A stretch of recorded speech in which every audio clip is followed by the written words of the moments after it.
The sun hung mercilessly over the barren landscape, where Martha Caldwell's homestead stood defiant against the relentless drought. Her well, once a lifeline, now held barely a ladle's worth of precious water. As she approached to draw what might be her last sip, she discovered an elderly Apache man collapsed beside it, his weathered face etched with thirst and exhaustion. Her neighbors would call her a fool, but something in his eyes, wisdom born of 1,000 seasons, moved her to share what little she had left. She couldn't know that this simple act of mercy would change everything. When the fire season came roaring across the plains, why did a band of Apache warriors suddenly appear to guard her homestead when all others fled? What ancient code bound them to this lone woman's fate? Before we jump back in, tell us where you're tuning in from, and if this story touches you, make sure you're subscribed, because tomorrow I've saved something extra special for you. Martha Caldwell had arrived in Arizona Territory 3 years earlier, a widow with nothing but her husband's wagon and a promise of land. The weathered journal in her cedar chest told the story, pages filled with hope despite hardship. Found water today, she'd written. A blessing when others said this land was barren. That well had made her homestead possible when neighbors' cattle died of thirst. Now drought had reduced it to mud. She'd endured suspicious glances from ranchers who considered her small farm wasteful. That water could keep 50 head alive, Jeremiah Blackwood had once sneered. Martha had stood her ground then. She would now, even as the sun baked the earth to dust. Martha dabbed a damp cloth against the old Apache's cracked lips. 3 days had passed since she'd found him collapsed beside her well, and though he'd taken small sips of water, he drifted between consciousness and fevered dreams. His weathered face told stories of decades beneath the unforgiving sun, deep lines mapping journeys across a changing land. Beside her bed where he lay rested an intricately woven bundle adorned with a single eagle feather. She'd been careful not to disturb it, sensing its importance even without understanding its purpose. Water, the old man whispered, his eyes fluttering open. Grateful. Martha nodded, relief washing over her. You speak English. Some words? He replied, voice like rustling autumn leaves. Learn from soldiers, traders. He attempted to sit up, wincing with the effort. Easy now, Martha cautioned, adjusting the thin pillow beneath his head. You've been through quite an ordeal. The old man's eyes, sharp despite his weakness, studied her face. Why help? Martha considered the question. Her neighbors would have left him, or worse. The stories about Apache raids had circulated through the territory for years, though she'd never witnessed such violence herself. You needed help, she said simply. I couldn't just let you die. He nodded slowly, understanding the weight of her choice. I am White Hawk, he said, touching his chest. Medicine man for my people. Martha Caldwell, she replied. This is my homestead. White Hawk's gaze drifted to the window, where dust devils danced across the parched landscape. Looking for vision, rain vision. Too long no rain. Martha understood then. You were on a spiritual journey, looking for ways to end the drought? He nodded, fingers brushing the eagle feather bundle. Medicine bundle, sacred tools, help heal land, heal people. His eyes met hers, was following signs, stars, and wind. Songs brought me here. To my well? Martha asked, skepticism edging her voice. White Hawk smiled faintly. To Waterkeeper. He gestured weakly toward her. You. Martha shook her head. I'm no keeper. The well's nearly dry. Another week without rain, and there'll be nothing left. You share last water, White Hawk said. This is power. Martha busied herself with straightening the blanket, uncomfortable with his intensity. Anyone would have done the same. No, White Hawk said with surprising firmness. Not anyone. My people know. Settlers know. Water is life in this land. He reached for the medicine bundle with trembling hands. Martha helped him open it, revealing small pouches of herbs, colored stones, and what appeared to be a carved bone whistle. "My band," White Hawk said, "will be searching, following my trail." Martha stiffened. "More Apache? Coming here?" She thought of her neighbor's warnings. Harboring one elderly medicine man was dangerous enough. A band of Apache warriors would bring the full wrath of the territorial militia. White Hawk sensed her fear.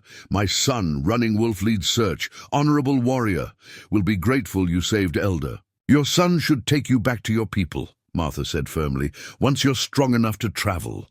White Hawk's weathered hand gently clasped hers. "Fire season comes soon. Bad signs in sky, in animals fleeing. Worst fire time in many seasons." Martha had noticed the signs herself: unusual wind patterns, the early migration of birds, the nervous behavior of coyotes venturing closer to her homestead than ever before. "How do you know?" she asked. "Medicine Man knows," White Hawk replied, tapping his temple. "Read signs, listen to earth." He closed his eyes briefly, seeming to gather strength. "My band will come. We'll honor water debt. This is our way." Martha sat back, uncertain what to make of his words.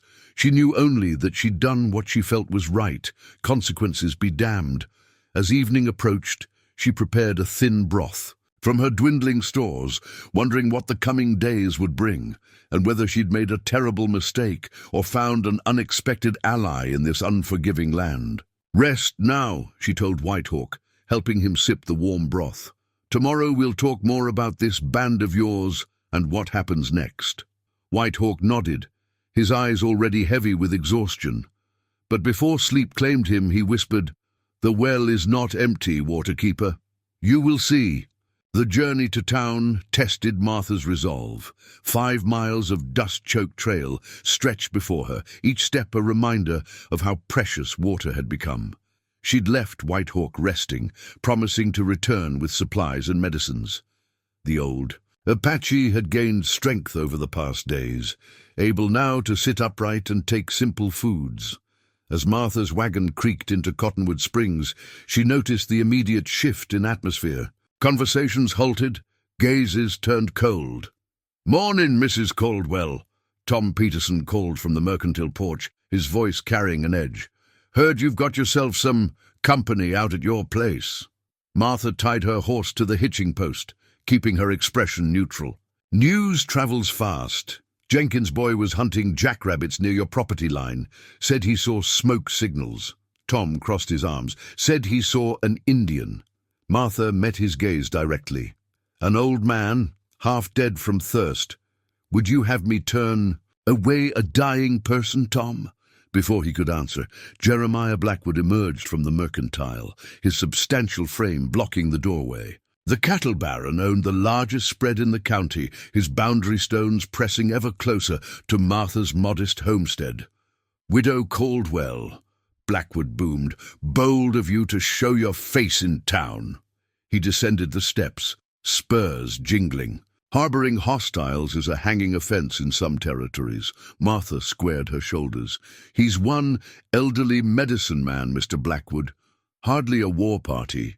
Several onlookers had gathered, drawn by Blackwood's commanding voice. Martha recognized most men and women she'd broken bread with at town socials, who'd helped raise her barn 3 years ago. "You don't know what you're dealing with," Blackwood continued, circling her like a predator. "Apache don't travel alone. Where there's one, there's 20 more hiding in the rocks." "He was dying," Martha said simply. "Then you should have let nature take its course," Blackwood spat. "That well of yours, the one you refused to sell me, could water my cattle through this drought. Instead, you waste it on crops that'll burn and Indians that'd scalp you in your sleep." The gathered townsfolk shifted uncomfortably. Martha noticed Sarah Jenkins clutching her shawl tighter, little Billy peeking from behind her skirts. These were good people, Martha thought, but fear made cowards of most. "I came for supplies," Martha said, turning toward the mercantile. "Not a lecture on how to manage my property." Blackwood grabbed her arm, his fingers digging into flesh. "You listen here. That redskin brings his people to your land, and it won't just be your problem. It'll be the whole valley's problem. I've got 300 head of cattle and the militia's ear. Don't test me, woman, Martha wrenched free, heart hammering. Take your hands off me, Mr. Blackwood. My business is my own. Sir, storekeeper, old Mr. Finch appeared in the doorway. That's enough, Jeremiah. Let the lady shop in peace. Blackwood sneered, but stepped back. Your funeral, widow. When your Apache friends bring their war party, don't come crying to us. Inside the mercantile, Martha's hands trembled as she gathered. Supplies, flour, coffee, bandages, and a small bottle of laudanum for White Hawk's pain. Don't mind Jeremiah, Mr. Finch said quietly, tallying her purchases. Drought's got everyone on edge. Has there been trouble? Martha asked. With the Apache, I mean. Finch shook his head. Not in these parts. Not for years. But folks have long memories. He leaned closer. You really harboring an Indian, Martha? I'm helping a sick old man, she replied. Whatever his heritage. Finch nodded thoughtfully, then slipped extra bandages into her parcel. On the house, he said. And Martha, be careful with those boundary stones along your southern property line. Blackwood's men have been moving them by night. I'd stake them, with iron if I were you. The ride home felt longer, the weight of the town's judgment heavier than her supplies. As Martha crested the final hill overlooking her homestead, she noticed fresh tracks in the dust, unshod horses moving in a disciplined line. Her heart raced as she urged her horse faster. White Hawk was sitting in the shade of her porch, more alert than she'd left him, and he was no longer alone. 3 Apache warriors stood in Martha's yard, their stillness reminiscent of desert hawks scanning for prey. A 4th man knelt beside White Hawk, their heads bent in quiet conversation. Unlike the elders' threadbare clothing, these men wore leather leggings adorned with intricate beadwork and carried rifles alongside traditional weapons. Martha pulled her wagon to a halt, fighting the instinct to reach for her father's pistol. Tucked beneath the seat, White Hawk raised a hand in greeting. Waterkeeper returns, he announced, his voice stronger than when she'd left. The kneeling man rose slowly, revealing broad shoulders and a face that echoed White Hawk's features, though decades younger.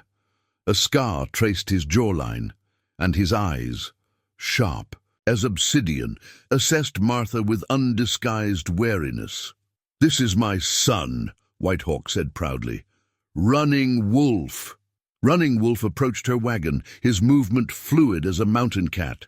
At his belt hung a small, polished mirror that caught the sunlight in blinding flashes.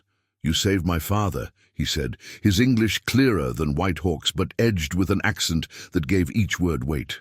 Our band owes you a debt, Martha. Climbed down, dusting her skirt. There's no debt. I did what anyone would do.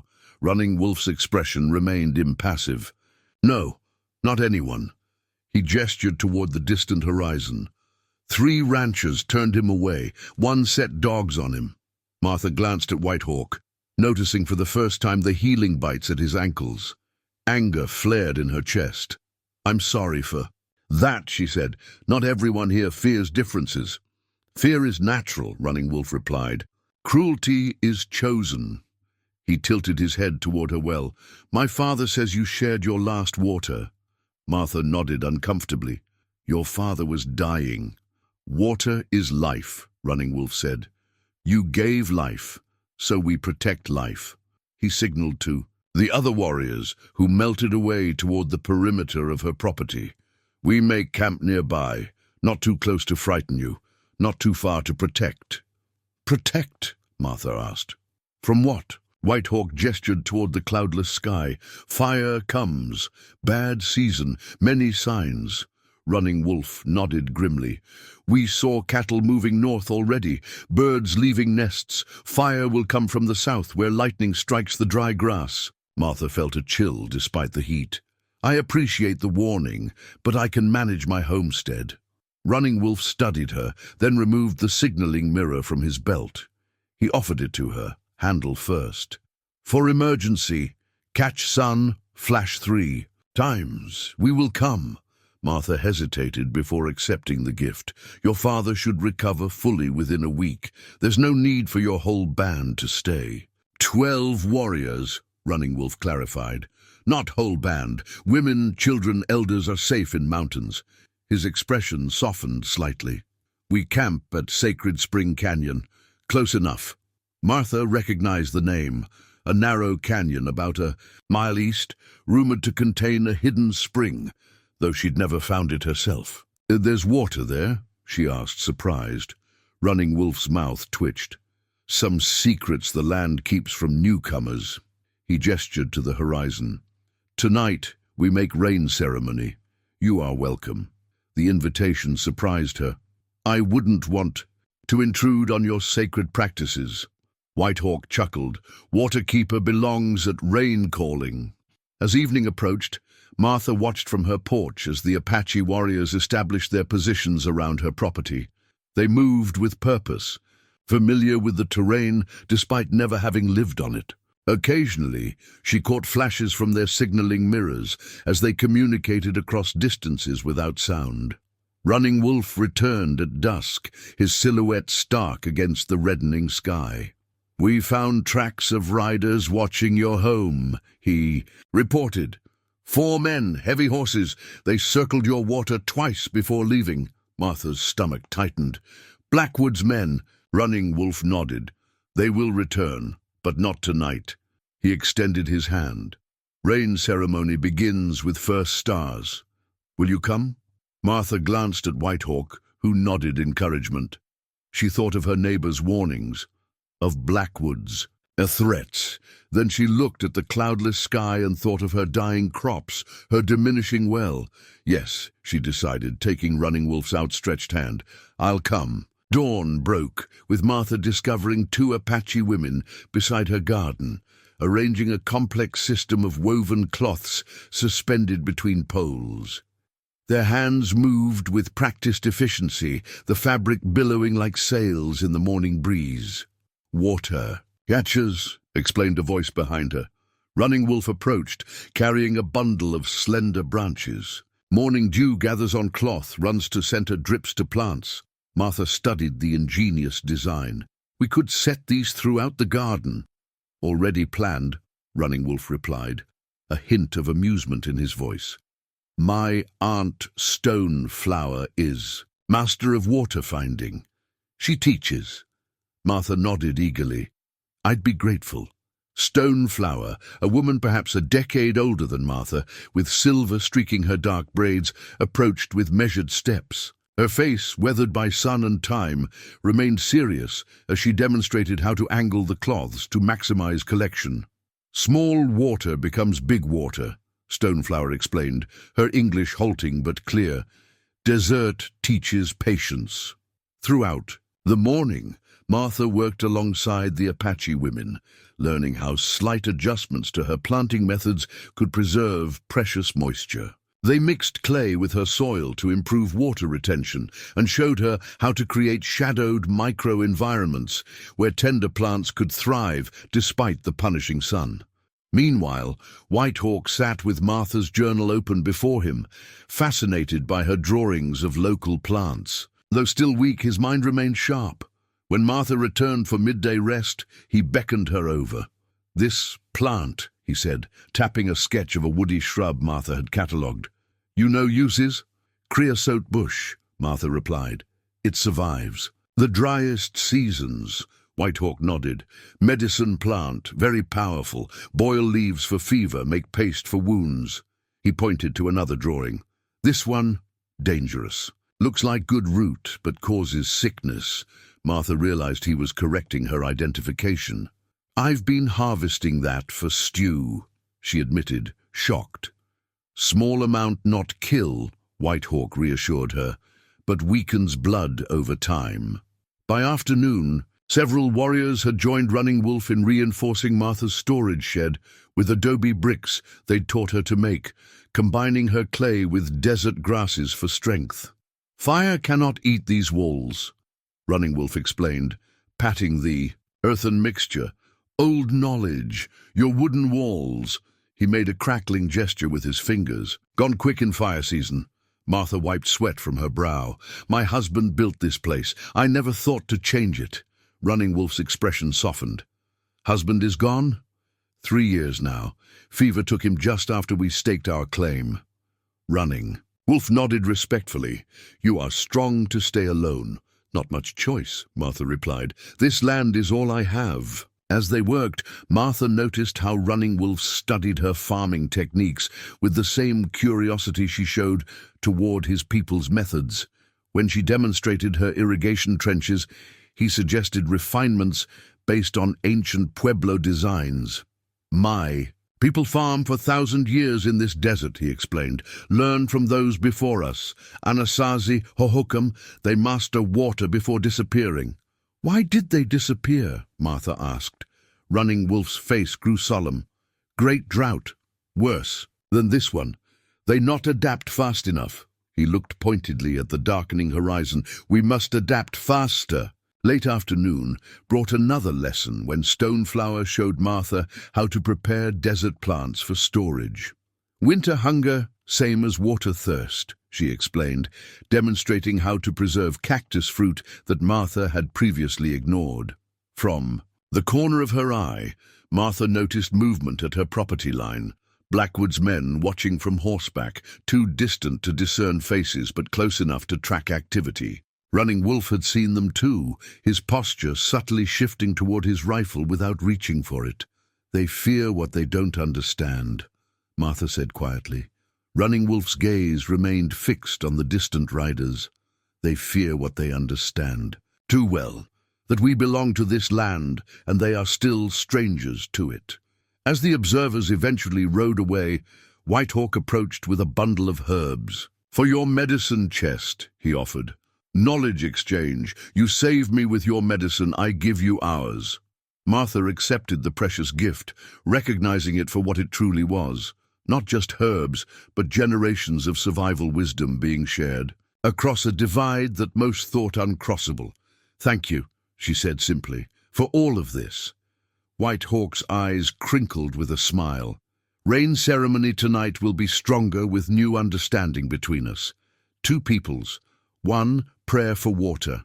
A week passed in this rhythm of shared work and knowledge, Martha's homestead transforming under skilled Apache hands. The rain ceremony had not yet brought clouds, but Martha found herself less concerned as her water stores increased through their conservation methods. That changed at midday, when two hawks, the youngest warrior, rode hard into the yard, dismounting. Before his horse fully stopped, he spoke rapidly to Running Wolf in their language, gesturing southward. Running Wolf's face darkened. Fire, he translated for Martha. 20 miles south. Wind, driving it north. Martha shaded her eyes, searching the horizon. A smudge of grey-brown stained the otherwise azure sky. I've seen fires before. They usually burn themselves out in the scrubland. Not this one, Running Wolf said grimly. Two Hawks says it jumps, creek beds, makes its own wind. White Hawk, now strong enough to walk the property with a staff, joined them. Fire Spirit is angry this season. Running Wolf turned to the other warriors, issuing commands that sent them racing to elevated positions. Within minutes, Martha saw puffs of smoke rising from surrounding hills, controlled signals rising in distinct patterns. What are they doing? She asked. Warning others, Running Wolf explained. Apache smoke language tells of fire direction, speed, danger. He pointed to each signal location. These hills have watched for fire for generations. Our grandfathers built stone platforms there, and there. Martha had noticed those stone formations, but assumed they were natural features. You've prepared for this. Every season, Running Wolf confirmed. But this fire, he hesitated, different, bigger. By late afternoon, the distant smudge had darkened and expanded, a malevolent cloud crawling across the southern sky. The air carried the acrid scent of burning mesquite, and ash began to float down like grey snow. Martha watched Running Wolf consult with White Hawk, their conversation intense. When they finished, Running Wolf approached her with unusual tension in his shoulders. Rancher Blackwood's herd is in fire's path, he said. 300 cattle about to stampede north. Martha's blood chilled. Straight toward my homestead. Running Wolf nodded. We send warriors to turn them east, away from here. But Blackwood's men might think we're stealing cattle.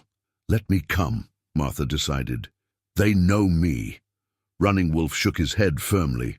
Too dangerous. Frightened cattle, frightened men with guns. More dangerous if they think you're rustlers, Martha countered. I won't stay behind while you risk yourselves for my property. Their argument was interrupted by a distant rumble. Not thunder, but the sound of hundreds of hooves pounding drought-hardened earth. Running Wolf's decision was made for him. Take my fastest horse, he ordered. Stoneflower, stay with Whitehawk. Everyone else, with me. Martha had never ridden at such speed, the powerful Apache pony responding to the slightest guidance. They crested a ridge to witness a terrifying sight. Blackwood's cattle, a churning mass of horn and hide, stampeding in blind panic before the distant wall of smoke. 6 cowboys struggled vainly to control them, their shouts lost in the din. Running, Wolf signaled his warriors, who split into 2 groups with practiced precision. Martha followed Running Wolf's group, approaching the cowboys, while the second Apache contingent circled wide to reach the leading edge of the herd. Blackwood's foreman, Bill Hendricks, spotted them first. His rifle came up instantly. "Hold fire!" Martha shouted, pulling alongside Running Wolf. "We're here to help." Confusion replaced hostility on Hendricks' weathered face. "Mrs. Caldwell, what in tarnation? No time!" She cut him off, pointing to the approaching stampede. "Your cattle are heading straight for my homestead. These men can help turn them." Hendricks hesitated, eyes darting between the Apache warriors and the fire's distant glow. Finally, practicality won.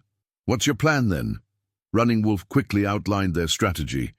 The cowboys would press from behind, while the Apache riders used controlled fire signals to create smoke barriers, steering the terrified animals away from Martha's property and toward an open valley to the east. Fire to fight fire. Hendricks asked skeptically. "Fire speaks to cattle," Running Wolf explained. "Small controlled smoke tells them where not to go." As they raced to position, Martha caught sight of a rider watching from a distant hill. Blackwood himself, his distinctive bulk unmistakable even at a distance. She had no time to worry about his reaction as the plan lurched into motion. What followed was a chaos of dust, smoke, and thundering hooves. Martha had never seen horsemanship like the Apache displayed, riders seeming to become one with their mounts as they darted alongside the stampeding cattle, small, controlled smoke signals flashing from pouches at their belts. Dust clouded Martha's vision as she struggled to keep pace with the Apache riders. The cattle stampede had become a living avalanche of flesh and horn, 300 panic-stricken beasts thundering across the parched landscape. Running Wolf rode at the herd's edge, a leather bridle adorned with turquoise and silver flashing in the sunlight as he guided his horse with subtle shifts of weight rather than reins. "Stay back!" he called to Martha, voice barely audible above the din. "Dangerous!" Martha ignored the warning, pressing forward. She'd grown up around cattle on her father's Texas ranch. She knew their movements, their fears. What she'd never witnessed was the Apache technique now unfolding before her. 2 warriors rode ahead of the stampede, lighting small bundles of herbs that released dense white smoke. Rather than driving the cattle from behind as the cowboys did, the Apache created a visual barrier that channeled the herd's movement. The cattle, instinctively avoiding smoke that signaled fire, began turning eastward away from Martha's homestead. "It's working!" she shouted to Hendricks, who rode alongside her, his expression a mixture of amazement and suspicion. "Damnedest thing I ever saw," the foreman admitted. "Boss won't like taking help from Apaches." "Boss should be grateful his herd isn't scattered across 3 counties," Martha retorted. The coordinated effort continued for nearly an hour, sweat-soaked horses and riders gradually steering the massive herd toward a natural basin a mile east of Martha's property. As the cattle finally slowed, finding themselves in a defensible position with access to a small seep of groundwater, Martha felt a fierce pride in what they'd accomplished together. Running Wolf dismounted beside her, patting his lathered horse, Up close, Martha could see a long scratch along his forearm where a branch had caught him during the chase. "You ride well," he said, surprise evident in his voice, not like most settler women. "My father raised horses before he switched to cattle," Martha explained, dismounting. "Said I took to riding before walking." A ghost of a smile crossed Running Wolf's face. "My father says same of me." The moment of connection shattered as Jeremiah Blackwood thundered into the basin, flanked by 4 armed ranch hands. His face was mottled with rage beneath his wide-brimmed hat. "What in God's name is going on here?" he bellowed, revolver drawn but pointed skyward. "Hendricks, why are my cattle being herded by these savages?" Hendricks stepped forward, removing his hat. "Fire's coming, Mr. Blackwood. Would have lost half the herd if not for Mrs. Caldwell and these men. They knew how to turn the stampede." Blackwood's small eyes shifted between the Apache warriors and Martha. "So you're in league with them now? Not content with harboring one Indian? You've invited the whole damn tribe?" Martha stepped forward, dust coating her skirts. "Your cattle were heading straight for my homestead, Mr. Blackwood. These men helped save both our properties. Helped themselves to prime scouting of my herd, more like," Blackwood sneered. "How convenient that they showed up just when my cattle needed moving."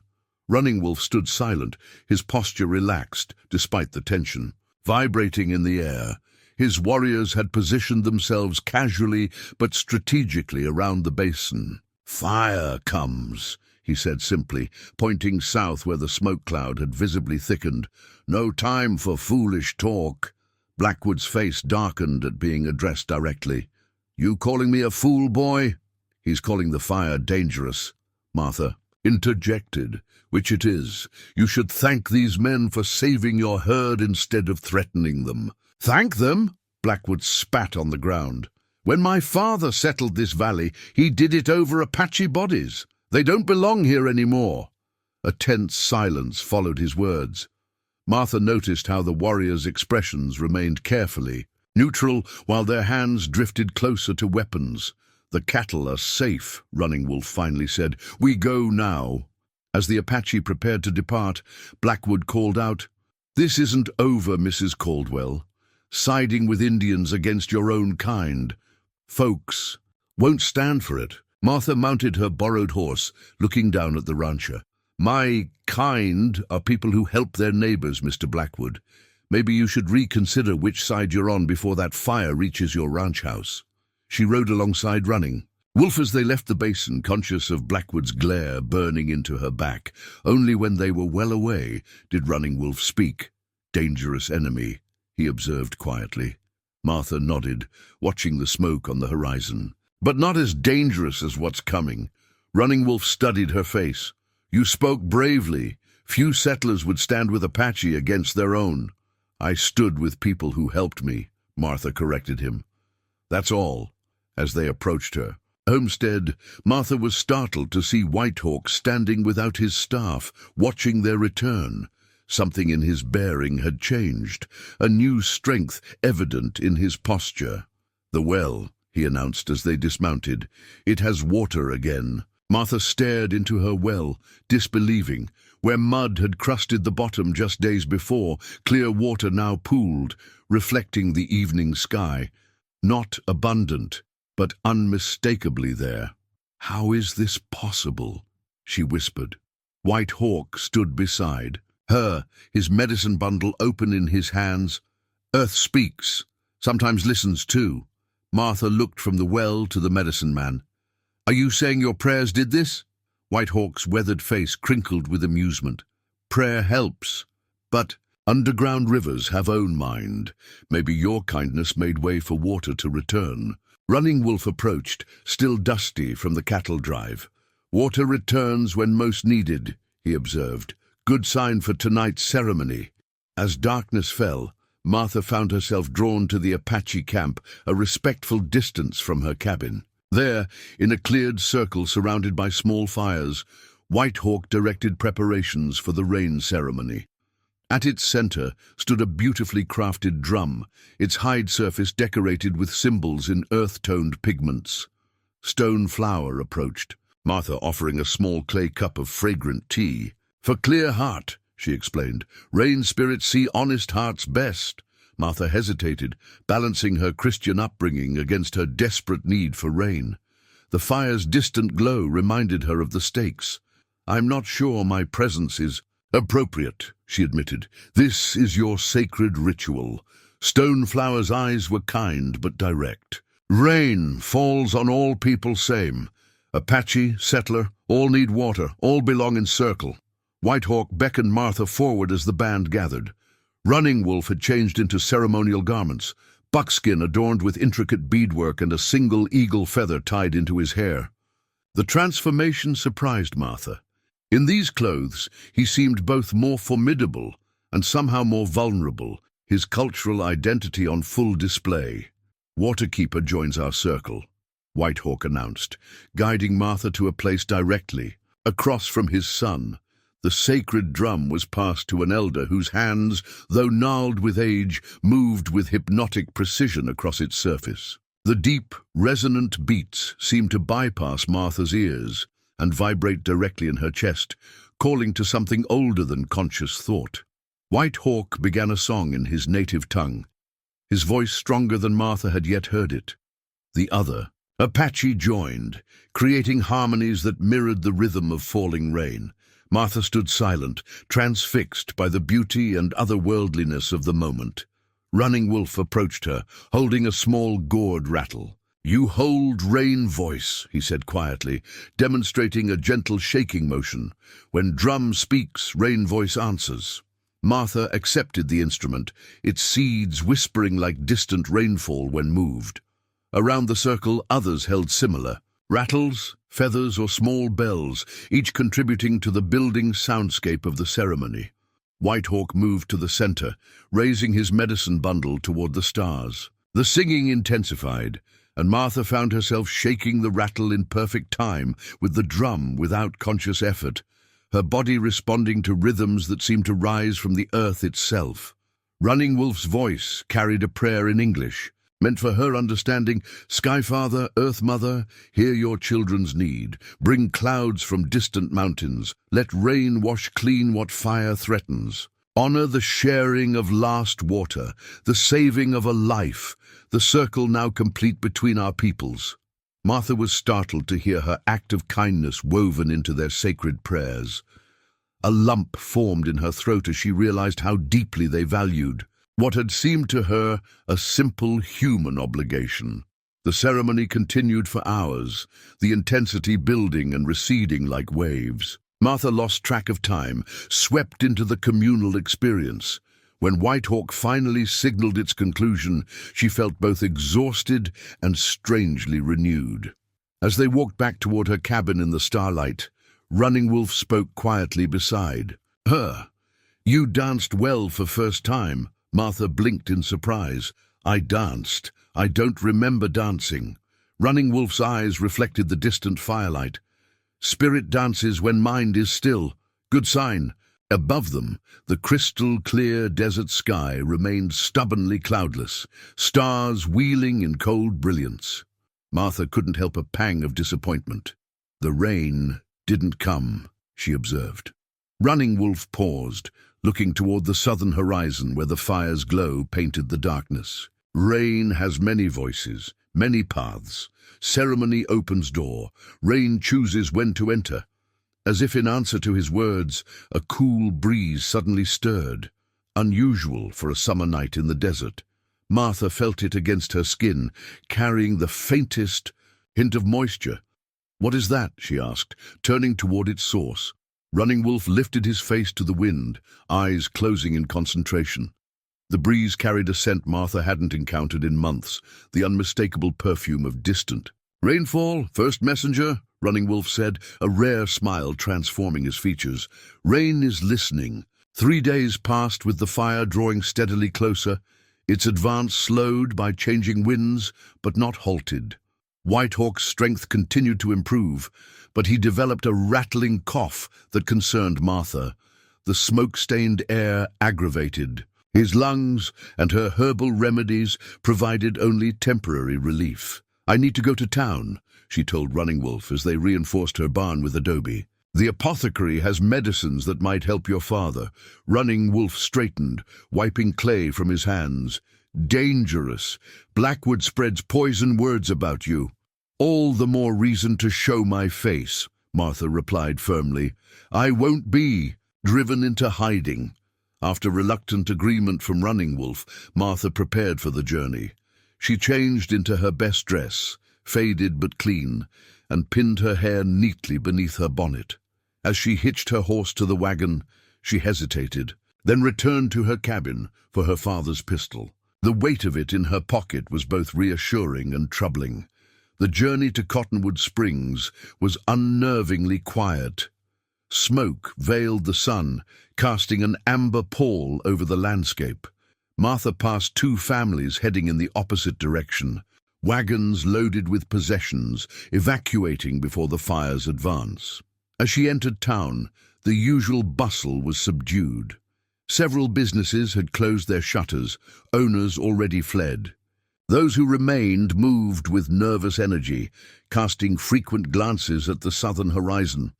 Martha tied her horse outside the apothecary, conscious of how conversations ceased as she was recognized. A group of women gathered outside the church, stepped apart as if she carried contagion. "Well, if it isn't the Indian lover," called Sarah Jenkins, a woman who had once shared Sunday dinners with Martha. "Come to town to spy for your new friends." Martha squared her shoulders. "I've come for medicine, Sarah, nothing more." "Medicine for who?" "Those savages camped on your land." Another woman stepped forward, emboldened. "My husband says they're doing war dances every night, planning something, mark my words." "Rain ceremonies," Martha corrected, "to save all our homes from the fire, including yours, Mary." Mary Fowler's face flushed. "We don't need pagan rituals bringing God's wrath down on us. There's fire coming because you've invited heathens to our Christian community." Martha felt anger rising but held her tongue as she pushed past them into the apothecary. Inside, old Mr. Finch was packing medicines into a crate. "Mrs. Caldwell," he greeted her, surprise evident in his voice. "Didn't expect to see you in town." "I need medicine for a cough, Mr. Finch. Something strong." The apothecary nodded, reaching for bottles on his shelves. "For your Apache visitor, I presume. The elder?" Martha tensed. "News travels fast." "Blackwood's been talking plenty," Finch acknowledged, measuring tinctures. "Says you're harboring a war party. Says they helped stampede his cattle deliberately." They helped save his herd from the fire," Martha corrected, "and themselves from Blackwood's poor management." Finch capped a bottle of amber liquid. "I figured it was something like that. Blackwood never could admit a mistake." He leaned closer, lowering his voice. "Marshall's been asking questions too. Seems Blackwood's pushing for the territorial militia to get involved." Martha's hand instinctively touched her pocket where the pistol rested. "On what grounds?" "Indian trouble covers a multitude of sins in these parts," Finch said grimly. "Be careful, Martha." As she paid for the medicines, the shop door burst open. Jeremiah Blackwood filled the frame, his bulk intimidating in the small space. "Speak of the devil," he drawled. "The squaw returns to civilization." Martha tucked the medicines into her bag. "I have no quarrel with you, Mr. Blackwood." "But I have one with you," he replied, stepping closer. "Those redskins you're housing drove off 24 of my cattle during that stampede. I want compensation." "That's a lie," Martha said evenly. "They saved your herd." Blackwood's face darkened. "Calling me a liar now? You've fallen far, Widow Caldwell. What would your husband think, seeing you cozy up with savages?" Martha felt a familiar pain at James's mention, but kept her expression neutral. "My husband would recognize decency, regardless of its source. Something you seem incapable of." A dangerous glint entered Blackwood's eyes. "Marshall's calling a town meeting tonight. Militia question. I'd advise you to reconsider your associations before then." "Is that a threat, Mr. Blackwood?" "A friendly warning," he replied, his smile not reaching his eyes. Fires coming from the south. Would be a shame if no one was available to help when it reaches your little farm. Martha stepped around him toward the door. I have help, more than you deserve if your cattle break loose again.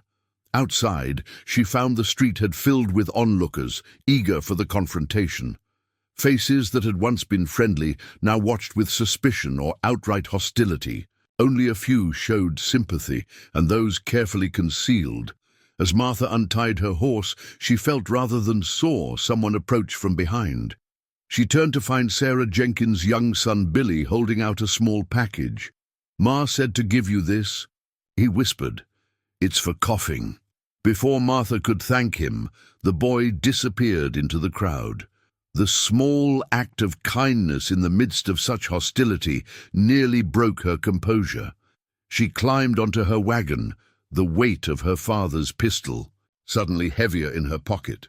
Martha returned to find her homestead transformed. The Apache had been busy during her absence, reinforcing structures with adobe bricks that dried quickly in the heat. The new earthen walls surrounded her wooden cabin like protective arms, their reddish-brown surface reflecting the ominous glow from the southern horizon. Running Wolf met her at the edge of the property, his expression grave. "Fire jumped the creek, 10 miles now, moving fast." Martha handed him the medicines. "For your father. The apothecary said it should ease his breathing." Inside, White Hawk sat with stone flour, studying a map drawn in earth pigments on a piece of Martha's butcher paper. He looked up as they entered, nodding thanks for the medicine. "Town is afraid," Martha reported, removing her bonnet. Blackwood's stirring talk of militia action. White Hawk frowned. "Not unexpected. Fear makes men reach for weapons." "We should move camp," Stoneflower suggested. "Go to mountains until fire passes." Martha felt a pang of alarm. "You're leaving?" Running Wolf shook his head. "Not all.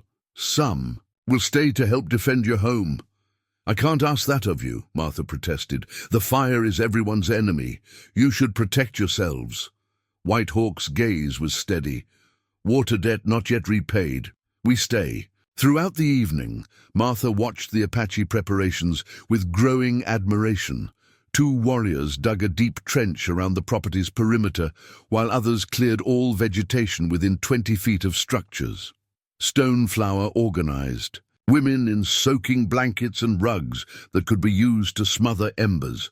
As night deepened, the fire's glow intensified, silhouetting the distant hills. Martha stood on her porch, watching the hypnotic dance of orange light against the blackness. Running Wolf joined her, his profile strong in the strange illumination. "I've never seen fire this big," Martha admitted. "Will the preparations be?" "Enough! Apache no fire," Running Wolf replied. "Desert burns often. We learn to work with it, not against it." He pointed to where warriors were creating smaller, controlled burns at the property's edge. "Fire break. Fire cannot jump what has already burned." Martha understood the strategy, but anxiety still churned in her stomach. In town, they blamed the Apache for bringing bad luck, for the drought, for the fire. Running Wolf's expression hardened. White man's thinking always needs someone to blame. "Not all white men," Martha corrected quietly. His eyes met hers. "No, not all." The moment stretched between them, filled with unspoken understanding.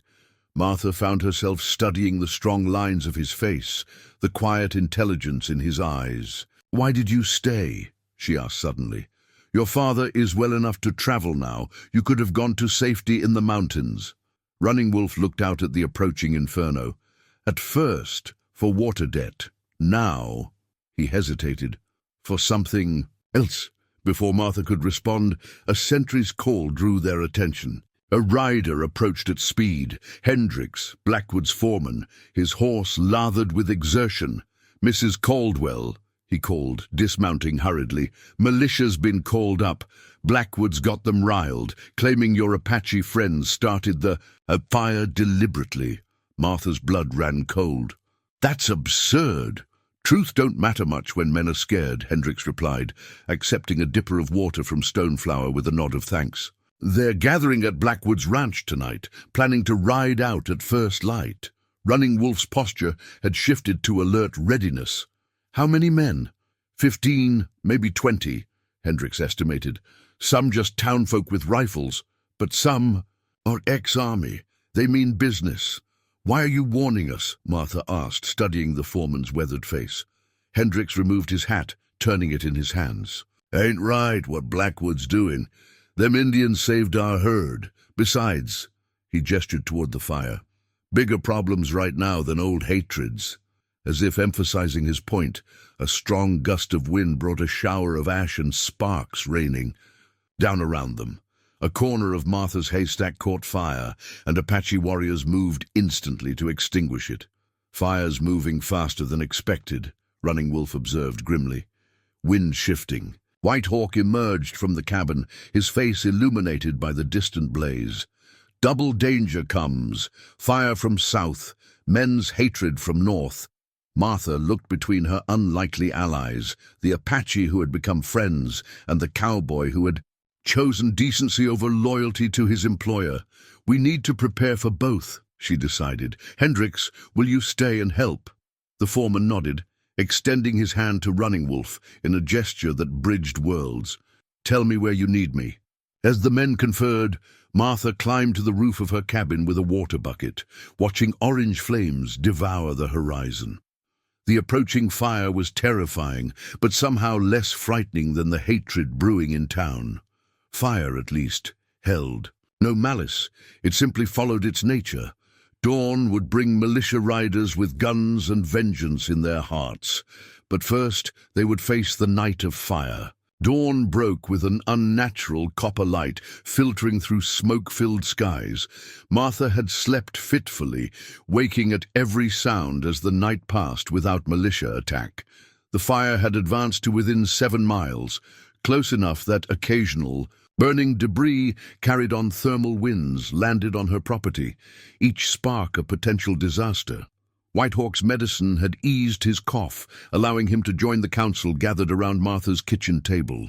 Running Wolf, Hendricks, Stoneflower, and 2 Hawks bent over a crude map of the surrounding area. Fire will reach this ridge by midday, Running Wolf explained, tracing a finger along the contour. Natural barrier might slow it. And the militia? Martha asked, pouring coffee from her dwindling supply. Hendricks shook his head. Should have been here by now. Maybe the fire changed their minds. The answer came with the sound of approaching hoofbeats. Martha stepped onto her porch to see a group of riders approaching.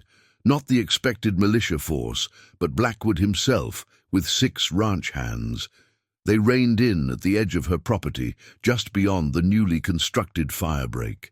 Blackwood's gaze swept over the transformed homestead, the defensive preparations, and the Apache warriors positioned strategically around the perimeter. His expression darkened when he spotted Hendricks. "So it's true," Blackwood called out. "My own foreman turned traitor."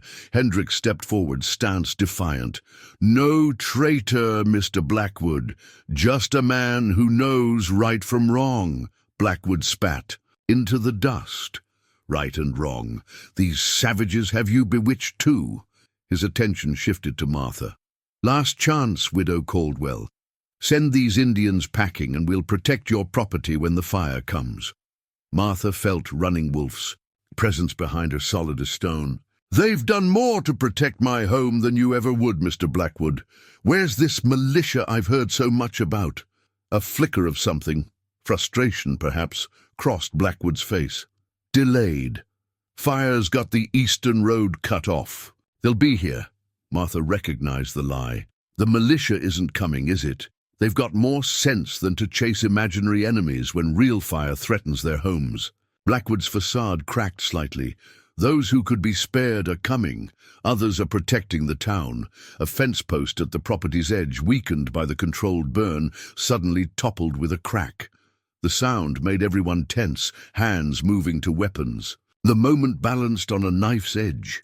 White Hawk stepped onto the porch, his dignified presence commanding attention. Fire does not care about man's quarrels. It burns all the same. Blackwood's expression twisted with contempt. "Stay out of this, old man." "Or what?" Martha challenged, anger rising. "You'll shoot an unarmed elder. Prove what kind of man you really are, Mr. Blackwood. The rancher's face flushed dark. I came to deliver a warning, not start a war. Fire's changing direction, heading straight for this valley. Marshals ordered mandatory evacuation for all homesteads south of the creek. Martha absorbed this news, glancing at Running Wolf for confirmation. He nodded slightly. The fire's behavior matched his predictions. We're staying, Martha stated firmly. My home is prepared thanks to Apache knowledge of fire management. Blackwood's laugh held no humor. Apache knowledge? Listen to yourself, woman. You've gone native. He gestured to his men. Take note of this broken fence, destruction of property. When this is over, I'll have legal claim to this land when you're declared unfit. The implied threat hung in the smoke-laden air. One of Blackwood's men dismounted, approaching the fallen post with exaggerated care, as if documenting evidence. Running Wolf stepped forward. This is her land, protected by those who respect it. It's my land, Blackwood snarled, mask finally dropping. Always should have been. Your husband staked claim on what was rightfully mine, woman. His death should have returned it to proper hands. Martha felt cold despite the growing heat. So that's what this has always been about. Not water, not cattle, just greed. Business, Blackwood corrected. This valley needs one strong hand guiding it, not patchwork farms and Indian sympathizers. The standoff might have continued, but nature intervened.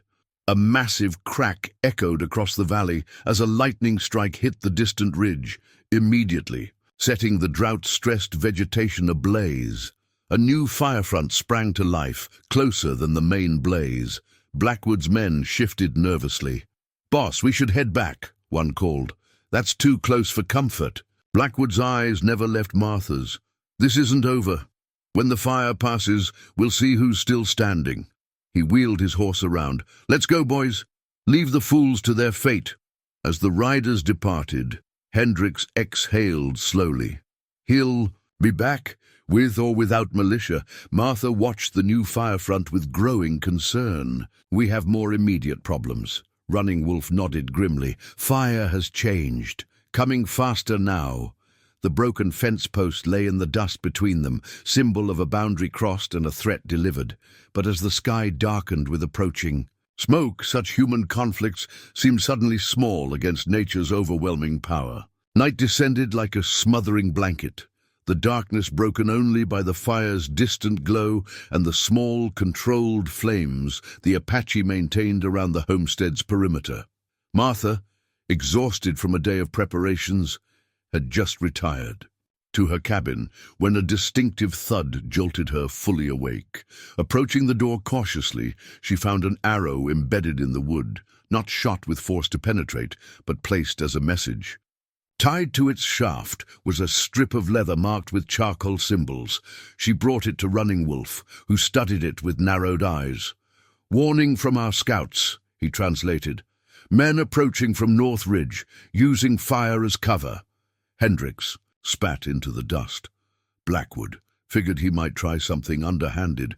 Running Wolf gathered his warriors with silent hand signals. 8 men moving quiet, not militia. Raiders. His eyes met Martha's. "They come to burn Homestead while blame falls on fire. How do we stop them?" Martha asked, her father's pistol now loaded and ready at her belt. "We are Apache," Running Wolf replied with quiet confidence.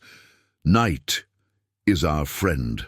Martha watched in amazement as the warriors prepared. They covered their weapons with cloth to prevent reflection, applied mud to exposed skin to reduce visibility, and moved with practiced coordination that required few words. Within minutes, they had seemingly disappeared into the darkness beyond the homestead's light. "Your Apache friends are something else," Hendricks murmured, checking his rifle. Martha nodded, anxiety and admiration warring within her. "Will they be safe?" "Question is whether Blackwood's men will be," Hendricks replied grimly. Whitehawk approached, leaning on his staff. "Fire and men both come. We must be ready for each." Another hour passed in tense silence. The main fire had crested the southern ridge, casting an apocalyptic glow across the landscape. Martha stationed herself at an upstairs window, watching for movement, while Stone Flower coordinated the women maintaining fire breaks. The attack, when it came, was chaotic and brief.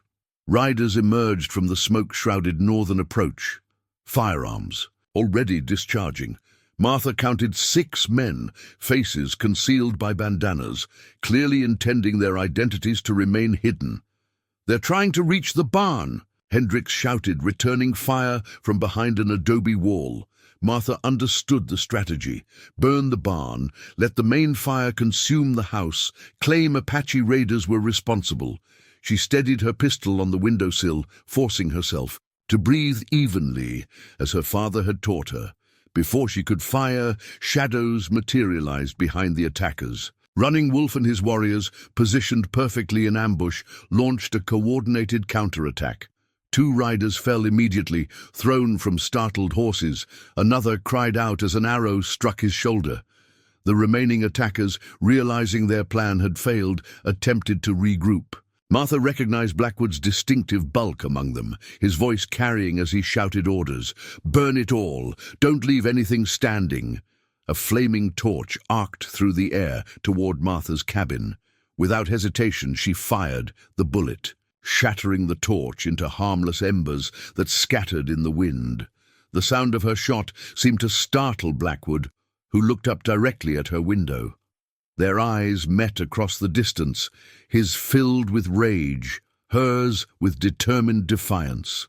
The moment broke as Running Wolf's war cry split the night, and the rancher wheeled his horse to retreat with his remaining men. The skirmish ended as suddenly as it had begun. 2 attackers lay groaning on the ground, their frightened horses already fled. The others had vanished back into the smoke, leaving only churned earth and spent shell casings as evidence of their presence. Running Wolf emerged from the darkness, a shallow cut bleeding across his forearm, but otherwise unharmed. "They run back to Blackwood's ranch, will not return tonight." Martha descended to the yard, her hands trembling with fading adrenaline. "Anyone hurt?" "2 hawks has bullet graze," Running Wolf reported. "Nothing serious." Hendricks approached the captured raiders, yanking down their masks. "Blackwood's men, all right. This one's his new wrangler." He looked disgusted. "What should we do with them?" Martha considered the wounded men, hatred and anger competing with her fundamental decency. Bind their wounds. Tie them securely in the root cellar. They'll be safe from the fire there. Running Wolf studied her with newfound respect. Merciful to enemies. Rare trait. "Not mercy," Martha corrected, watching as the main fire devoured the southern ridge with terrifying speed. "Humanity. We'll need every bit of it before this night is through." As if punctuating her words, a massive oak at the property's edge, centuries old and tinder dry from drought, burst into flame with a sound like cannon fire. Burning branches crashed down, igniting smaller fires that the Apache women rushed to extinguish. Running Wolf's expression grew solemn. "Night battle won, fire battle just beginning." Martha looked at the wounded raiders, at the approaching inferno, at the unlikely allies who had come together to defend her home. The warning arrow still rested in her hand, its message delivered and heeded. But the greatest danger was yet to come, rolling toward them in waves of heat and destruction that no human conflict could match. By dawn, the world had transformed into a hellscape of smoke and flame. The main fire had split into 3 fronts that surrounded Martha's homestead on all sides, except the north. The air burned with each breath, ash falling like grey snow on the defenders, who worked in tireless rotation. Martha had not slept, moving between crisis points with water buckets and wet blankets. Her hands were blistered, her lungs aching from smoke. Through the haze, she watched Apache warriors and women working with practiced precision, extinguishing spot fires, reinforcing fire breaks, and using long poles to knock down burning debris. Before it could land on structures, Stone Flower approached, offering Martha a strange-looking mask woven from yucca fibers and soaked in some pungent herb mixture. "Breathe through this," she instructed. protects lungs from smoke spirits. Martha accepted gratefully, securing the mask over her nose and mouth. The effect was immediate. Her breathing eased, the herbal scent cutting through the acrid smoke. "You've faced fires like this before," Martha observed, watching Stoneflower's methodical movements. The Apache woman nodded. "Many times. Desert burns to renew itself." She pointed to where Running Wolf directed warriors digging a secondary firebreak. "Fire is not enemy if you understand its ways." Martha wasn't convinced as she surveyed the inferno surrounding them. The eastern fire front had stalled at the creek bed, but the southern and western fronts continued their inexorable advance, merging into a wall of flame that seemed to touch the smoke-black sky. White Hawk emerged from the cabin where he'd been tending Two Hawk's wound. Despite his age and recent illness, the elder moved with purpose, carrying his medicine bundle.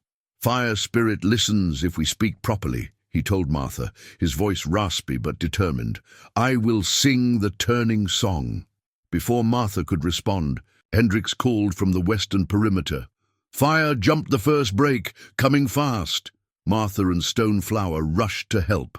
The scene was chaos. A surge of flame had crossed their carefully prepared firebreak, igniting dry grass between the break and the barn. Warriors attacked the new threat with wet blankets, while others frantically widened the second defensive line. Through the smoke, Martha glimpsed White Hawk standing alone, facing the approaching flames. The old medicine man raised his bundle, skyward, his voice rising in a song that somehow carried above the fire's roar. Around him, the air seemed to shimmer with more than just heat. "What is he doing?" Martha shouted to Running Wolf as they passed, both carrying water buckets. "Old magic," Running Wolf replied, his face streaked with soot and sweat.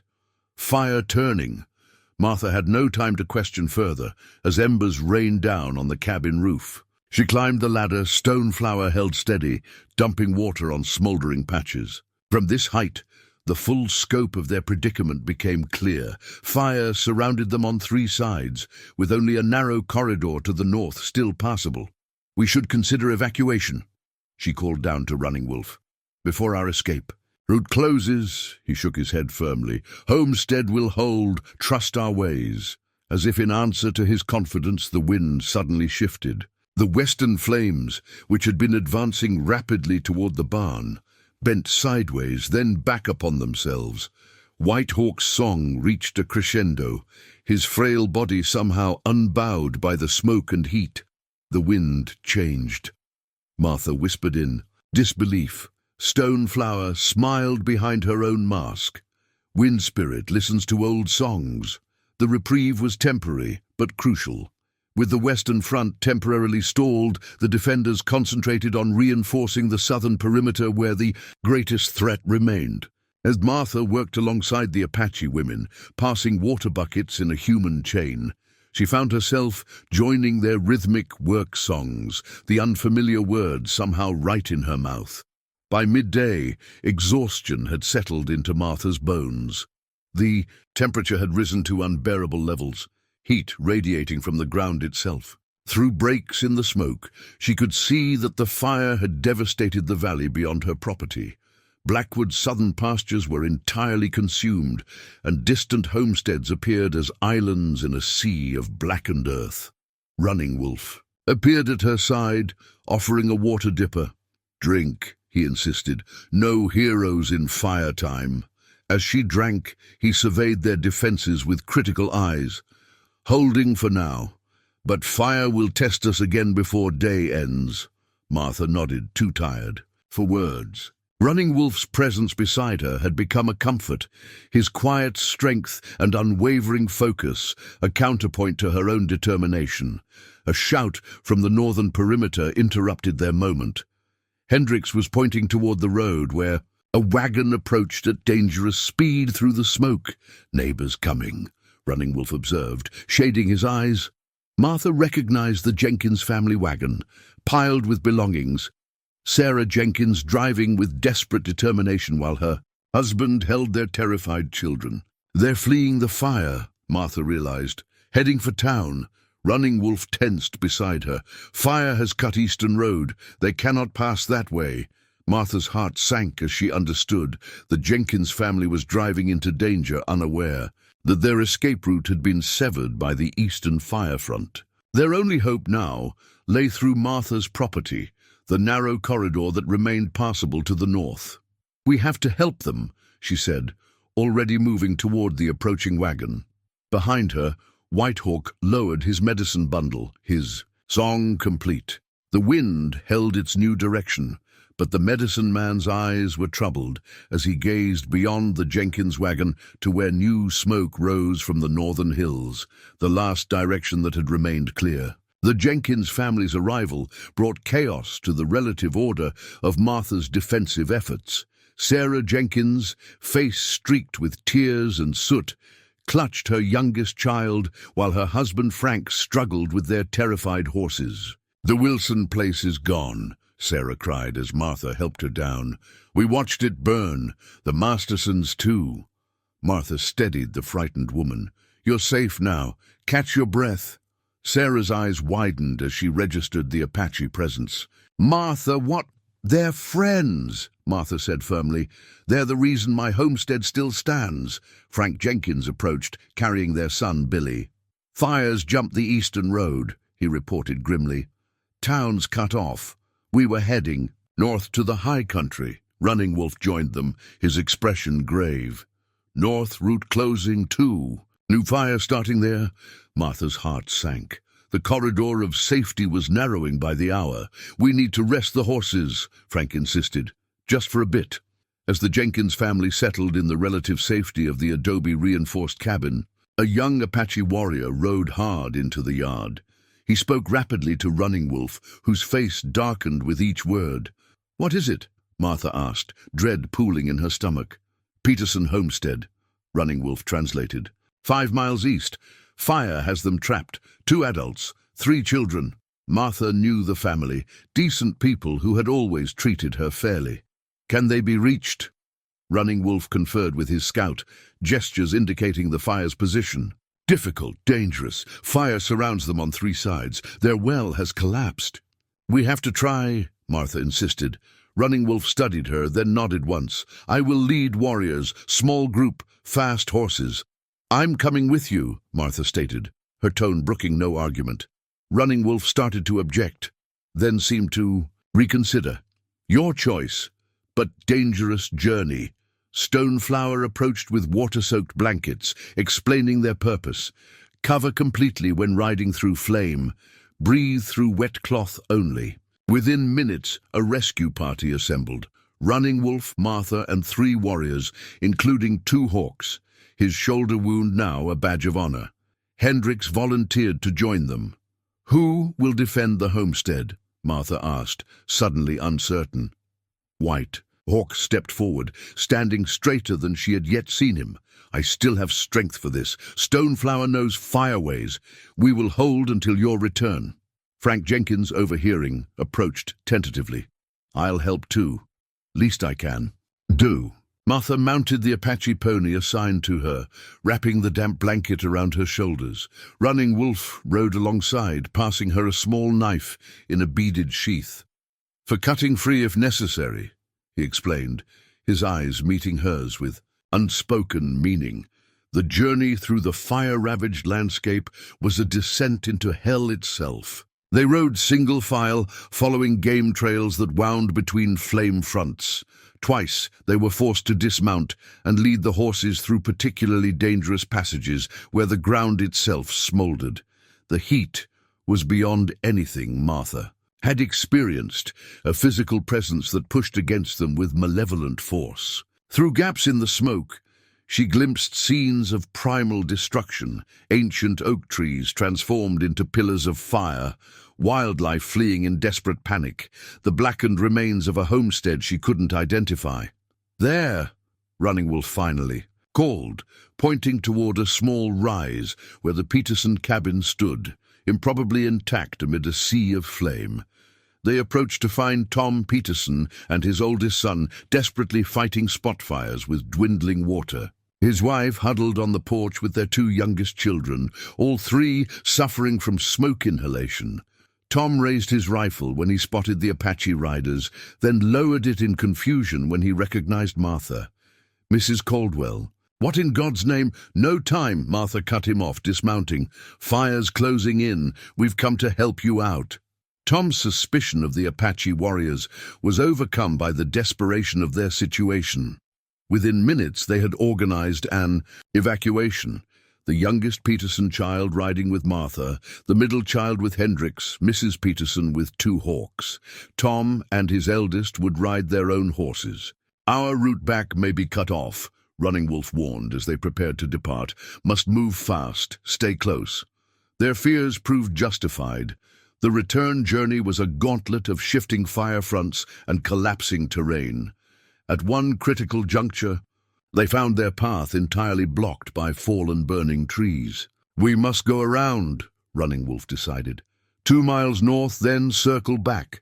The detour led them dangerously close to Blackwood's ranch. Through the smoke, Martha glimpsed the ranch house still standing, but surrounded by fire. Cowboys worked frantically to save outbuildings while cattle bellowed in panic from a crowded corral. "Blackwood's in trouble," Hendricks observed. Running Wolf's expression remained impassive. "Man who threatens with fire often burns himself." They had almost completed their circuit when disaster struck. A massive pine, its roots weakened by fire, toppled directly into their path. Martha's horse reared in terror, nearly throwing her and the Peterson child. Two hawks dismounted to help clear the obstacle, but as he approached, the ground beneath him, undermined by burning root systems, collapsed. "Two hawks!" Martha cried as the young warrior disappeared into a smoking pit. Running Wolf was off his horse in an instant, crawling to the edge of the collapse. Martha passed her small passenger to Hendricks and followed, the damp blanket protecting her from the worst of the heat as she lay prone beside Running Wolf, peering into the hole. Two hawks had fallen only about 8 feet, but his leg was clearly broken, the bone visible through torn leggings. Despite his pain, the young warrior looked up with determined eyes. "Go," he called in English. "I slow you down. We leave no one." Running Wolf responded firmly, already uncoiling a rope from his saddle. The rescue of two hawks seemed to take hours, though it was perhaps 20 desperate minutes. Running Wolf descended into the smoking pit, while Martha and Hendricks anchored the rope above. The Peterson family huddled with the remaining warriors, the children's frightened sobs, muffled by wet cloths, pressed to their faces. When they finally pulled Two Hawks to safety, his face was grey with pain, but his spirit undiminished. They fashioned a crude travois from fallen branches and blankets, lashing it to Running Wolf's horse. "Fire closing," Two Hawks warned through gritted teeth, pointing westward, where a new front advanced with terrifying speed. "We must move now," Running Wolf ordered, helping secure the injured warrior to the travois. "Stay close, no stopping." The final leg of their journey became a desperate race against the converging fire fronts. Martha rode with the youngest Peterson child clutched tightly against her chest, the girl's thin arms wrapped around her neck with the strength of terror. The smoke grew so thick that Martha could see only the horse directly ahead, trusting Running Wolf's knowledge of the land to guide them home. They emerged from the worst of the smoke to find Martha's homestead still standing, though surrounded by blackened earth where the firebreaks had been tested to their limits. Stoneflower spotted them first, raising a cry that brought defenders running. The Peterson family was quickly ushered into the cabin where Sarah Jenkins tended to their smoke inhalation with herbal remedies Stoneflower had prepared. Two Hawks was carried to a shade arbor where White Hawk examined his broken leg with practiced hands. Martha dismounted on legs so weak they nearly buckled. Running Wolf steadied her, his own exhaustion evident in the slump of his shoulders. "You did well," he said simply. "Brave ride." Martha felt a hysterical laugh bubble up. "I've never been so terrified in my life." His hand lingered on her arm. "Fear keeps us alive. Courage makes life worth keeping." The moment of connection was interrupted by White Hawk's approach. The elder's eyes were solemn as he surveyed the smoke-darkened sky. "Fire surrounds us completely. Now," he reported, "last path closed after you returned." The implications settled heavily. They were trapped, 3 white families and a band of Apache warriors on an island of relative safety in a sea of flame. Their fire breaks would not hold forever. "What do we do?" Martha asked, fighting exhaustion. Whitehawk's gaze lifted skyward. "Pray for rain, all of us together." As evening approached, an uneasy council gathered in Martha's yard. Apache warriors. The Jenkins and Peterson families, Hendricks and Martha herself. The divisions between them seemed insignificant now, faced with the fire's indiscriminate threat. Whitehawk placed his medicine bundle in the center of their circle, then looked expectantly at Martha. "Waterkeeper should begin." Martha hesitated, uncertain of her role. "I don't know your prayers. Pray in your way," Whitehawk encouraged. "Great Spirit understands all tongues." Martha knelt beside the medicine bundle, feeling the eyes of both settlers and Apache upon her. The words came hesitantly at first, then with growing conviction. The Lord's Prayer her mother had taught her, followed by her own desperate plea. For rain. When she finished, Whitehawk nodded to Frank Jenkins, who awkwardly removed his hat and offered a prayer from his Methodist upbringing. One by one, each person contributed. Tom Peterson's gruff entreaty, Sarah's tearful supplication, even the children's simple pleas. Finally, Whitehawk and Running Wolf began the Apache rain song, their voices rising and falling in ancient cadence. Stoneflower produced the sacred rain drum, its rhythmic heartbeat pulsing beneath the chant. The other Apache joined, creating harmonies that seemed to vibrate in Martha's very bones. The unlikely congregation continued as darkness fell, firelight and the distant inferno their only illumination. Martha found herself swaying to the drums, rhythm, her voice joining the wordless portions of the song as if she had always known them. Above them, the smoke-filled sky remained resolutely dry, stars and moon hidden behind the thick pall. Hours passed with no change, except the fire drawing ever closer, testing their fire breaks with increasing intensity. Near midnight, as exhaustion threatened to overcome even the strongest among them, Whitehawk abruptly stopped singing. His head tilted, listening to something beyond human hearing. "What is it?" Martha asked, voice hoarse from smoke and singing.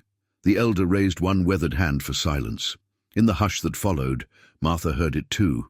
A sound so foreign that it took a moment to recognize it, a distant rumble different from the fire's roar. "Thunder." "Great Spirit answers," Whitehawk whispered. Running Wolf's eyes met Martha's across the circle, hope kindling within them. "Rain spirits coming." As if summoned by his words, a cool breeze stirred the hot, stagnant air, the first clean breath they had drawn in days. It carried the unmistakable scent of rain. Martha rose on trembling legs, moving to the yard's edge, where she could see beyond their firebreak. The glow of surrounding flames illuminated a sight she had thought impossible. Dark thunderheads, building above the northern mountains, advancing against the prevailing winds. Stoneflower approached, offering Martha a small clay bowl. "First, raindrops must be caught," she explained. "Sacred water." They stood together, the settler woman and the Apache elder, holding the bowl between them as the first heavy drops began to fall. Cool benediction on their upturned faces, promise of salvation in each splashing circle that formed in the waiting vessel. 2 weeks after the rain saved Martha's homestead, the landscape remained a study in contrasts. Blackened earth, giving way to patches of startling green, where new growth had already begun. The fire had consumed nearly half the valley before. The 3-day downpour extinguished it, leaving a mosaic of destruction and survival that defied easy explanation. Martha stood on her porch, watching a wagon approach along the newly cleared road. The rain had refilled her well beyond its previous capacity, confirming Whitehawk's mysterious prediction. The Apache band still camped near her property, though they had moved to higher ground during the deluge. "More visitors," Running Wolf observed, joining her at the railing. His presence beside her had become comfortable, Expected. Martha nodded, recognizing Mr. Finch's mercantile wagon. Third this week. The aftermath of the fire had brought unexpected changes to Cottonwood Springs, with Blackwood's ranch severely damaged and the rancher himself injured while fighting the blaze. The balance of influence had shifted. People who had shunned Martha before the fire now approached with tentative overtures of reconciliation. Finch's wagon pulled into the yard, laden with supplies. The old shopkeeper was accompanied by 3 town families, including Mayor Collins and his wife. "Mrs. Caldwell," the mayor greeted, hat in hand. "Hope we're not intruding." Martha descended to meet them, aware of Running Wolf's watchful presence behind her. "Not at all. What brings you out this way?" "Community support," Finch answered, gesturing. "To the supplies. Folks wanted to contribute to your rebuilding efforts." Martha raised an eyebrow. "My place stands largely intact, thanks to Apache fire wisdom. Others need these supplies more." Mayor Collins cleared his throat uncomfortably. "That's partly why we've come. The Wilsons and Mastersons lost everything. Word is, the Apache method saved your homestead. We were hoping—" "You want their help," Martha finished, understanding dawning. The mayor nodded, gaze shifting to Running Wolf. "If they're willing." Running Wolf's expression remained impassive, but Martha had learned to read the subtle signs of his thoughts, the slight tilt of his head indicating consideration rather than dismissal. "I will speak with the elders," he said finally. "Fire wisdom is not secret, only forgotten by your people." As the town delegation unloaded supplies, Martha noticed Sarah Jenkins among them, her young son Billy in tow. The woman approached hesitantly, carrying a basket covered with cloth. "Martha," she greeted, eyes downcast, "I brought preserves and an apology." Martha accepted both, touched by the gesture. "You were afraid." "Everyone was." Sarah glanced toward Stone Flower, who was showing town women how to mix the adobe clay. "I never imagined I'd be learning homesteading from Apache women." "They've survived in this land for generations," Martha replied. "We'd be fools not to learn from them."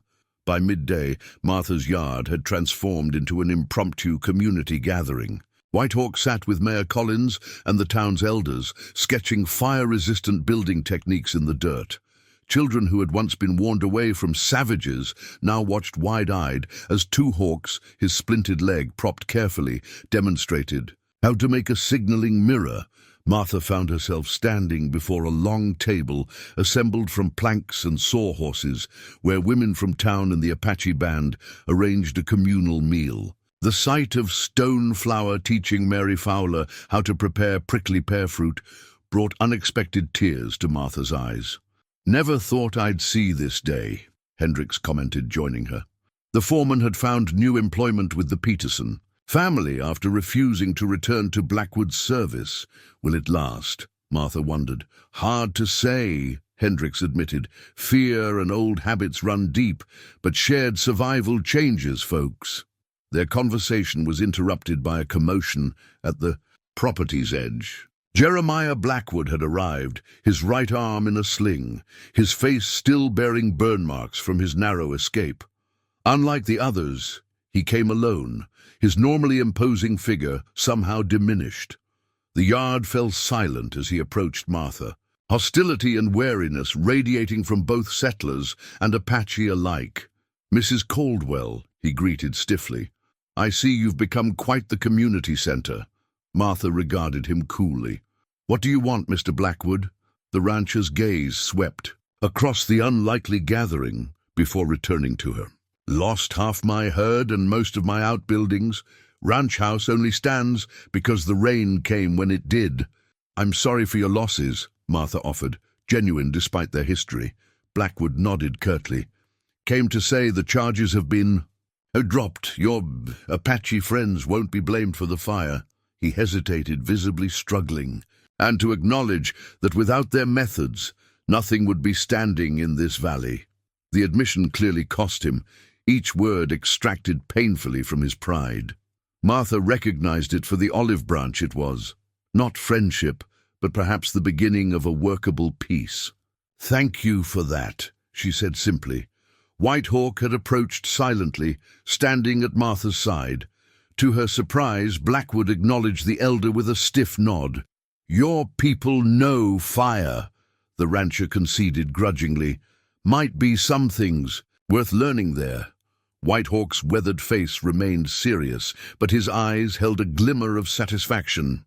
"Land teaches those who listen, fire cleanses, rain renews, cycle continues." Blackwood departed soon after, but his brief presence had shifted something fundamental in the gathering.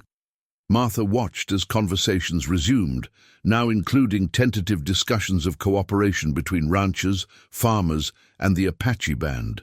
For the coming recovery, Running Wolf found her later as sunset painted the scarred landscape in gold. "Change comes," he observed, "like new growth after fire." Martha nodded, watching the mixed community sharing food and knowledge around her yard. "Will your people stay?" His hand found hers, the touch sending warmth up her arm. "Some will. Some must return to mountains." His eyes held a question. "I would stay if welcomed." Martha's fingers tightened around his. "Very welcomed." 1 year later, Martha's homestead was unrecognizable. The summer sun warmed a landscape transformed not only by the fire's passage, but by the deliberate hands that had reshaped it. Adobe extensions had replaced vulnerable wooden structures. Gardens flourished with a mixture of European vegetables and native desert plants. The well, once nearly dry, now provided enough water to sustain it all. Martha stood beneath the shade of a newly constructed ramada, watching as Running Wolf demonstrated irrigation techniques to a mixed group of settlers and Apache youth. His English had improved as much as her Apache language skills, though both still resorted to hand gestures for complex concepts. "He teaches well," White Hawk observed, joining her. The elder moved with the aid of a carved staff, his health fully restored, but his age still commanding respect. "Future generations will remember." Martha nodded, her hand unconsciously touching the beaded wedding band that encircled her finger.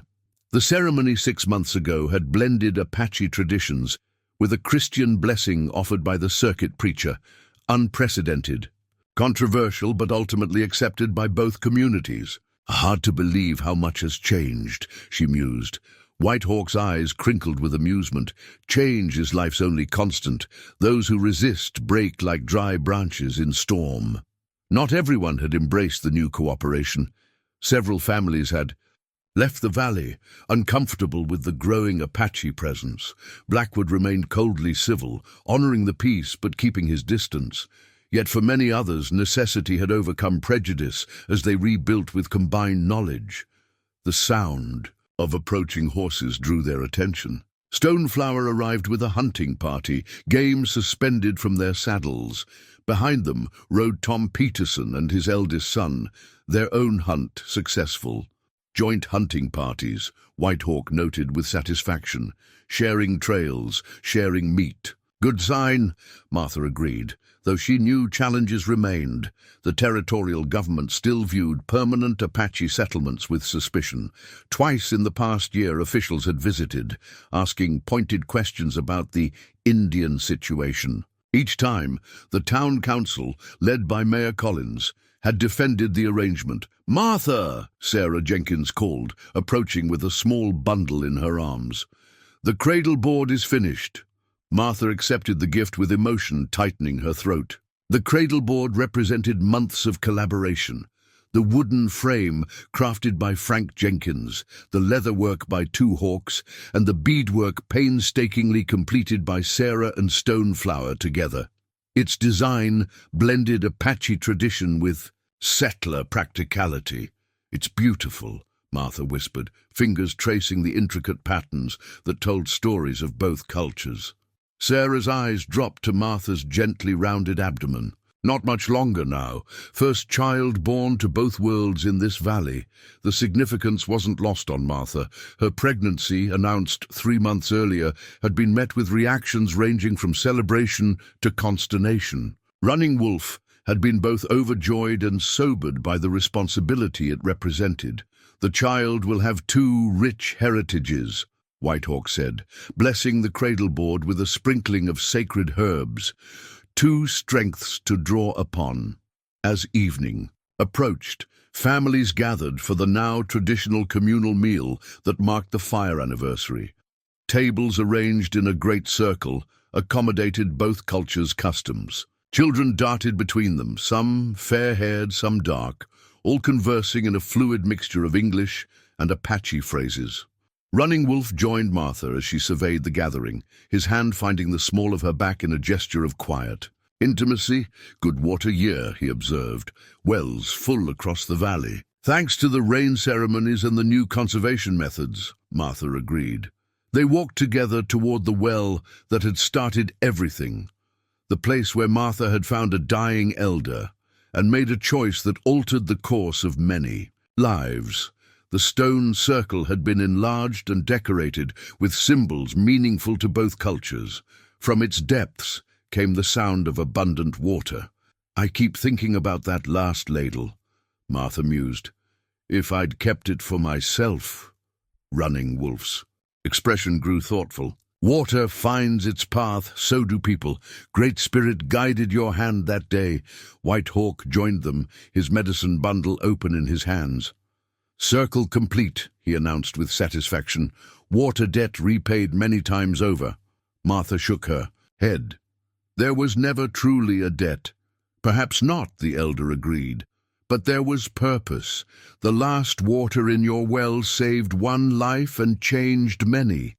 The well fills now because the land recognizes harmony restored."